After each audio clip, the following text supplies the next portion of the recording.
4 கால் கொண்ட மிருகங்கள்னா அது உபலட்சம். மிருகங்கள் மாத்திரம் இல்லை, பறக்கக்கூடிய பறவைகள், நீர் பிராணிகள், மீன்கள் எல்லாமே அதுதான். Anything that is not of human origin, பாக்கி இருக்கிற எல்லாம் அனுமதிக்கின்ற முழுக்க அந்த கபர். சதுஷ்பதேன்னு சொல்லும்போது திபதேன்னு சொன்னா 2 கால் இருக்கக்கூடிய மனுஷர்கள் எல்லாரும் க்ஷேமமா இருக்கணும்னு பிரார்த்திச்ச ஒரே மதம் நம்முடைய மதம். அதனாலதான் லோகா சமஸ்தாக சுகினோ பவந்து. இன்னொரு ஒரு பிரார்த்தனை இருக்கு, இது மங்கள ஸ்லோகத்துல இல்லை, ஆனா பிரசித்தமான ஸ்லோகமா இருக்கு. சர்வே எல்லாரும் ஆரோக்கியமா இருக்கணும், எல்லாரும் மங்களத்தையே அடையணும், யாரும் துக்கத்தையே அனுபவிக்க கூடாது.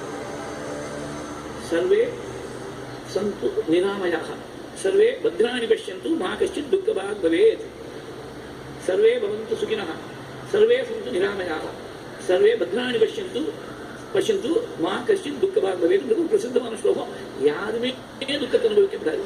அப்படி ஒரு விஷாலமான மனசு வேணும். வேடிக்கை ஒரு கதை சொல்லுவார். ஒருத்தர் என்ன பண்ண பாராயணம் பண்ணியிருந்தார்.